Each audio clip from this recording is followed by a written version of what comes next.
Бийик имараттын жер титирөөгө туруктуулугун текшерген бул тасма интернет булактарынан алынды. Куруучулар жана архитекторлор Кыргызстанда мындай текшерүүнү жүргүзүүгө каражат жетпейт деп айтышууда. Адистер мындай сыноодон кийин имарат жашоого жараксыз болуп эксплуатацияга берилбейт дешет. Кишилер жашап аткан действующий имараттын үстүндө вибраторду коюп туруп, вибрировать этип текшере турган болсо, ал уже эксплуатацияга жарабай калат. Бул только экспериментальный салынат, имарат каркастары, анча-мынча дуалдары и ошол разрушающий метод менен текшерилет. Ал эми бул тасмада курулчу үйдүн макетин сыноодон өткөрүүдө. Мындай лаборатория Бишкектеги инженердик курулуш институттарында бар. Ишенимдүү текшерүү жолдорунун бири болгону менен курулуш компаниялар жана текшерүүчү органдар бул ыкманы дагы колдонушпайт. Анда жаңы түшүп жаткан көп кабаттуу үйлөрдүн сейсмологиялык туруктуулугу кандай ыкма менен текшерилет деген суроо жаралат. Алдыда мамлекеттик органдар кантип текшерип сыноодон өткөрүп жатканын түшүндүрүп берүүгө аракет кылабыз. Толук кепилдик бере албайбыз, бирок ошол нормаларга туура келет, долбоордо айтылабыз.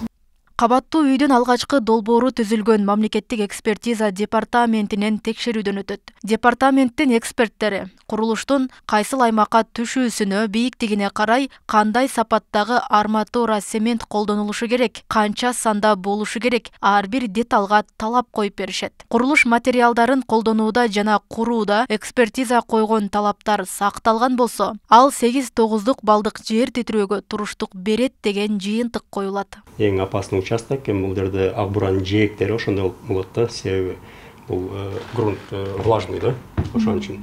Ушул картанын негизинде кайсы жерде кандай жер максимальный жер титирөө болушу мүмкүн деп берилет да. И ушул кайсыл территорияга туура келе турган болсо, имарат, мисалы ал жерге салына турган болсо, муну 8 балга расчет кылышат. Эгер мына сарыларга туура келе турган болсо, бул Актилек, ошол западный райондор, бул 9 балл болуп калат. Ошонун негизинде анан задание берилет проектировщиктерге. Проектировщиктер расчет кылып атканда именно ошол задание боюнча аны геологтор берет.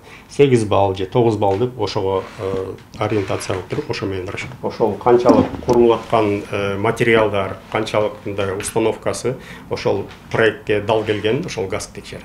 Андан ары экспертизада коюлган талаптар сакталдыбы, чынында белгиленген сапаттагы курулуш материалдары колдонулуп жатабы? Аны курулуштарды көзөмөлдөө башкармалыгынын жоопкерчилигине жүктөлөт. 70-тен ашык курулуш компаниялар бар болгон Ош шаарындагы курулушту көзөмөлдөө бөлүмүндө 12 инспектор иштейт. Мыйзамсыз курулуштар дал ушундай этаптуу текшерүүлөрдөн өтпөй калат. Эми курулуп атканда билесиң да кайсыл арматура коюлуп атат, кайсыл бетон коюлуп атат, лаборатория жөнөтөсүң.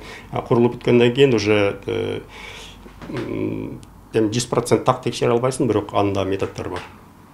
Ошон бетондун классын ичинде кандай арматура, кээде жанагы бетонду бузуп туруп, бурчтардын ичиндеги арматураны көрүшөт, ошондой методдор бар. Же болбосо мындай рентген же ультразвуковой ошондой методдор менен текшере алса болот.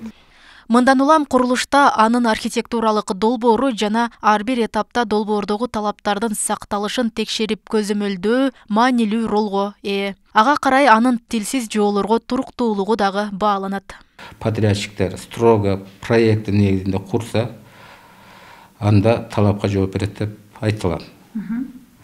Но ал ошондой деңгээлде кетип атабы, кетпей атабы, биздин органдар бар, эксперттер бар, ар бир этабын скрытых работ деген болот, открытых работ деген болот, поэтапный уже основаниядан баштап, жерден баштап бүткөнгө чейин ар бир жасалган жумушун алар ошолорго өткөрүп берип турат.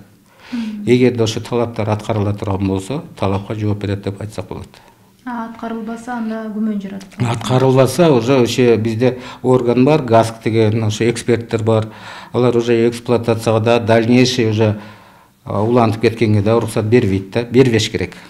Былтыр Туркияда жана Сирияда катталган зилзаладан кийин курулуштун сапатын текшерүү үчүн Кыргызстанда түзүлгөн атайын комиссия бар. Мамлекеттик курулуш агенттиги комиссия бардык имараттарды текшерип, бизде курулган объектилер сейсмологиялык талаптарга жооп берет деген жыйынтык чыгарган. Республиканын аймагында жылына орто эсеп менен 3000 жер титирөө катталат. Анын ичинен 10-20 жакыны 5 балдан ашкан сезилерлик магнитудадагы жер титирөөлөр. Роза Акматжан кызы, Шахрух Эминжанов, Ош ТВ.